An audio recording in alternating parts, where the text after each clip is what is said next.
Este teclado hace menos cosas que su hermano mayor. Menos formas de montarlo, menos curvas, menos piezas y me parece un teclado mejor resuelto. Este es el esquema M60 de Ball Keyboards y Alex Soto. Y esto va de por qué quitar opciones a veces puede ser la mejor decisión de diseño.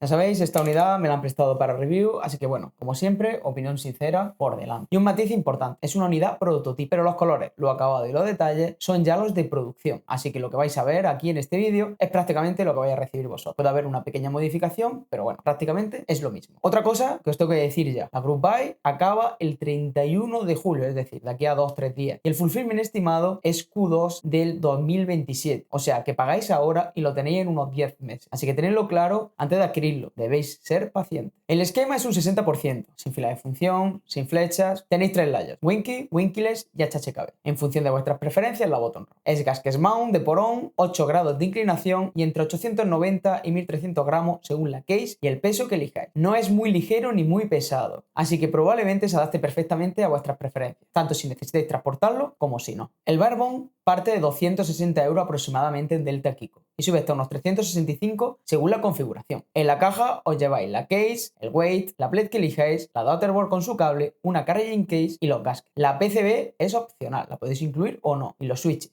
keycaps y stabs van aparte, corren de vuestra cuenta. Y aquí el dato que a vosotros os interesa de verdad. Mi configuración en Delta Kiko, que es el vendedor europeo, sale por unos 330 €. Envío aéreo incluido, con PCB y con Play. Muy importante lo del envío aéreo porque tenéis la opción de pedirlo por tren, pero que sepáis que os va a llegar más tarde. Y ahora dos cosas que no he visto contar en ninguna otra review y que para nosotros, aquí en Europa, creo que lo cambian todo. La primera, la PCB Solder acepta ISO, entre grandes y izquierdo partido, así que si llevéis años buscando un custom decente en ISO, aquí lo tenéis. Eso sí, tenéis que soldar. Y la segunda, que me parece todavía mejor, puedes comprar el kit sin PCB, como he comentado antes. Si ya tienes una PCB 60% ISO, por ejemplo, HotSwap, etcétera, compatible con conexión JST, te ahorran la PCB y el case se adapta al layout que tú tengas, no al que ellos hayan decidido.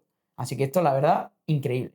Eso sí, mi recomendación es que preguntéis antes a Ball, el designer, si vuestra PCB es compatible o no, aunque yo adelanto que la mayoría lo van a ser por el diseño interno de la case. Eso es una forma de pensar el producto muy distinta. La mayoría de los teclados te venden una placa propietaria y te tienes que adaptar a ella. Este te dice, si ya tienes una que funciona, úsala. Vamos con la comparación obvia, que además la traen ellos mismos, el Manta. Y os lo tengo que decir tal cual, el Manta me parece un teclado más bonito. Para mí es una escultura hecha teclado, ya lo sabéis y lo digo en todos mis directos cuando sale el tema. El esquema aún así es precioso, que quede claro, pero está compitiendo con el que para mí es el teclado más bonito que hay ahora mismo en el mercado. Así que ahí, por mucho que queráis, no va a ganar. Pero no penséis que el esquema es un Manta barato, porque no lo es. Es otra cosa. Donde el Manta es casi todo curva, el esquema juega con la línea recta, pilares cuadrados, un cherry lip que el Manta no traía y un aspecto más industrial. Diría que es más orientado al público en general. Y eso evidentemente se nota en el precio. Estamos hablando de casi la mitad. Y todo esto se debe a la simplicidad de las formas. Detalles que me gustan mucho. El cherry lip, que además de quedar bien, hace que sea muy cómodo de usar. Soy gran fanático de los teclados con cherry lip. El ranurado de la parte de atrás de la top case, que es mi detalle favorito del teclado. Y luego los tornillos después. Ahora veréis por qué importan más de lo que parece. Y es que simplifican muchísimo el montar y el desmontar el teclado. La pega honesta. El weight repite la idea del Manta, pero peor llevado. Entiendo perfectamente por qué está simplificado, para que el teclado cueste menos. Ok. Pero sinceramente creo que pierde. Y ahí el Manta le saca bastante ventaja. Y ahora el tema del vídeo, que para mí es lo más importante. Es lo que de verdad separa a los dos teclados. Y no es el precio ni el tamaño. El Manta te dejaba hacer 3 tipos de montaje. Socket mount, con gasket, grommet mount y O-ring mount. Y para mí ninguno de los 3 estaba completamente perfecto. Es verdad que el grommet y el O-ring funcionaban algo mejor, pero el socket no le hacía justicia ninguna al teclado, pero para nada. El esquema, en cambio, va con un gasket mount de toda la vida. El gasket se pega directamente a la case y el montaje es sencillo y funciona muy, pero que muy bien. De hecho, se parece bastante al montaje de otros teclados bien conocidos como puede ser el Kohaku de Shinga KBD. Lo que pasa es que ahí los gaskets van a la plate en vez de a la case, lo cual es peor, ya que si alguna vez quieres cambiar la plate, te implica tener gasket de sobra para poder ponerse. Sin embargo, en este caso, ya digo, va directamente a la case. Y aquí está mi opinión. Sé que va contra todo lo que se suele decir. Prefiero que no haya tanta flexibilidad a la hora de montar, pero que lo que haya funcione bien y esté bien pensado, que suene bien y que se sienta bien. Eso lo agradeceré siempre por encima de cualquier otra cosa. Han quitado 3 formas de montarlo para dejar una que funciona y a cambio te han dado una case que se come cualquier cosa que le metas dentro. Eso no es un recorte, es una decisión de diseño y en este caso creo que han acertado porque han construido una plataforma en la que tú puedes montar cualquier interno. Por otro lado, 2 detalles internos que me han gustado mucho y que creo que son importantes. El primero, los pines de alineación. Cuando montas un teclado gasket, el conjunto se desplaza y shiftea dentro de la case, de izquierda a derecha, de arriba a abajo, y no hay nada que lo pare. Con estos pines quedan alineados y no se mueve ninguno de los dos ejes. Es un detalle pequeño, pero que realmente marca la diferencia y que facilita muchísimo que el montaje se realice correctamente. El segundo es que trae un force break integrado. Y os voy a decir mi opinión. Este teclado no lo necesito. Os voy a poner un taping test con eSync para que lo escuchéis vosotros mismos. De hecho, creo que incluso mejor.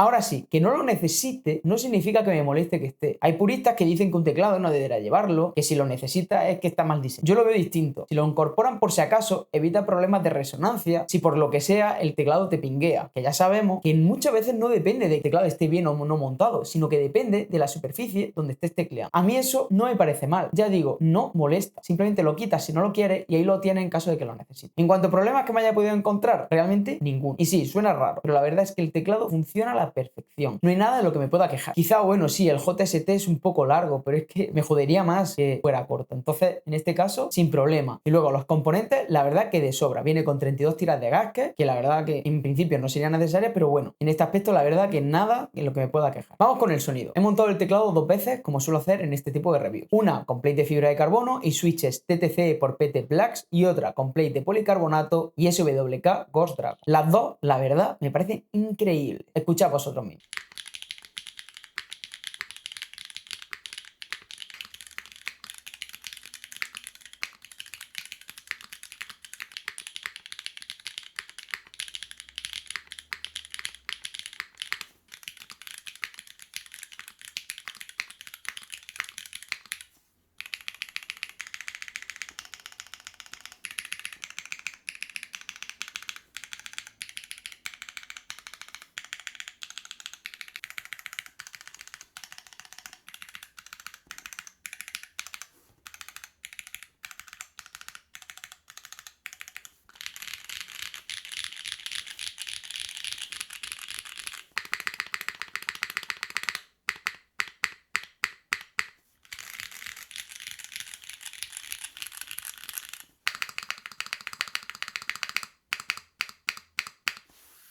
Sinceramente, a mí me gusta un poquito más la build que está hecha con plate de fibra de carbono y los TTC por PT Blacks. Creo que suena espectacular y saca un sonido clacky que he encontrado en muy poquitos teclados. Y luego, comparado con el Manta, a mí el esquema no me parece ni mejor ni peor. Son dos sonidos diferentes. Tiene algo quizá más de resonancia, un pitch más alto, ya digo, más clacky, pero tiene más consistencia. Y sobre todo en el tema de los montajes. Vuelvo a recalcarlo. Es un montaje que funciona. Pero bueno, tengo que poner un asterisco grande aquí. Mi unidad lleva el weight de aluminio y este teclado, como con todos, con un peso de brass o de cobre, va a mejorar muchísimo. Ya me pasó con el Manta en su día, no sé si lo recuerdan aquellos que estuvieron en el directo. Pero bueno, fijaos además una cosa, porque esto es interesante. Hay reviews que describen este teclado como comprimido, poco resonante, y ya os digo que en mi caso tiene una cierta resonancia muy bonita, pero que la tiene. Es un sonido más abierto. Y no nos estamos contradiciendo, simplemente es que tenemos build completamente diferente. Play distinta, weight distinto, switches distintos. Y esto es justo lo que quiero contaros ahora. Porque como he comentado antes, el esquema no es solo un teclado, es una plataforma. Dentro cabe tanto PCBs con MX, Solder o HotSwap, cabe Hall Effect con la Wooting, con la PCB de SWHE, tanto de 625 como de 7 unidades, la Venom, cabe también electrocapacitivo a través de Dynacap o de Metapulse, que es muy parecido al Dynacap pero de otra marca. También tenemos plate de aluminio, fibra de carbono, polipropileno, policarbonato y PE, más la específica de cada ecosistema. Es decir, te caben un montón de builds diferentes dentro del mismo case, al que puedes acceder simplemente quitando 6 tornillos y sin quitar ni una una Keycap. Eso significa que puedes cambiar de opinión sin que sea una tortura, que puedes probar el Hall Effect. El año que viene, si quieres, sin comprar otro teclado, prueba el electrocapacitivo, prueba MX con X switches. Es decir, te da una versatilidad enorme. Luego tenéis 8 acabados de top caps, 6 de bottom y 5 pesos. Y podéis mezclaros entre ellos. Cada uno, la verdad, que a cuál más bonito. A mí, sinceramente, lo que más me gusta es el Machinist con el peso cobre raw. Creo que destaca muchísimo, así tengo el Manta y que es espectacular. Pero bueno, luego hay otros colores que son preciosos, como puede ser el Baza Green, que es el que yo tengo, y el Mint, que me parece espectacular. Y aquí hay una opción que no he visto que nadie comente y me parece raro, pero es el Signature Bundle. Te dan todos los bottom case, todos los top case y todos los pesos para que hagas mezclas entre sí. La idea me parece interesantísima porque no está pensada solo para que una persona llegue y la compre y pruebe y demás, sino que si en una comunidad hay 3 o 4 o 5 personas están interesadas en builds diferentes, simplemente comprando un par de PCB extra y un par de plates, tienes las diferentes opciones y podéis jugando con ellas y repartirlas según los gustos de cada uno. Pero bueno, os voy a dar el número real porque, bueno, la idea suena bien, pero tiene que salir a cuenta. Entonces, solo se puede comprar en la tienda de Bowl y sale por unos $1.623. Eso en Europa, con envío internacional, aduana, el 21% de IVA. Echa más o menos la cuenta de que se va a unos 1.900 euros. Pero aún así, repartido entre 4 o 5 puede seguir teniendo sentido. Pero no es una ganga como tal, pero sí es verdad que te deja abierto muchas posibilidades. Y es una operación logística donde alguien, pues, obviamente, tiene que adelantar dinero y, bueno, comerse el marrón de gestionar la aduana. Pero bueno, si tienes un grupo montado de confianza, yo iría para adelante. Si no, ir a lo fácil, ir a Delta Kiko y configurar el vuestro y punto. Pero de verdad me parece una idea muy interesante y es la primera vez que la veo en esto de los teclados. Entonces, bueno, ¿para quién es este teclado? Si te gusta un sonido tipo gasket de porón y quieres un 60% al que volver durante años, cambiando plate, cambiando configuración y demás, la verdad que la recomendación es muy fácil. Si venís mirando el Manta y te parecía caro, también está la puerta de entrada perfecta. Si buscas un sonido menos clacky o si el diseño industrial no es lo tuyo, probablemente no sea tu teclado y no pasa nada por él. Y bueno, quedaros con la idea con la que he abierto el vídeo. El Manta es más bonito, lo he dicho al principio y lo sigo manteniendo, pero bonito y bien resuelto no es lo mismo y el esquema está bastante mejor resuelto. Le han quitado 3 formas de montarlo para dejar una que funcione de verdad y a cambio te han dado una case que se adapta a lo que tú quieras meterle dentro. Creo que estamos ante un tecladazo. Cuando Bowl y Alex Sotos colaboran, salen cosas muy interesantes. Ojalá esta colaboración siga dando su fruto durante mucho tiempo, porque de momento la verdad es que no puede pintar mejor. Y ya sabéis, como siempre os dejo los enlaces en la descripción. En Europa lo tenéis en Delta Kiko. Y recordad, la Group Buy cierra el 31 de julio, así que os interesa, no lo dejéis para el último día. Y si el vídeo os ha servido, like y suscribiros. Como siempre, nos vemos en el siguiente.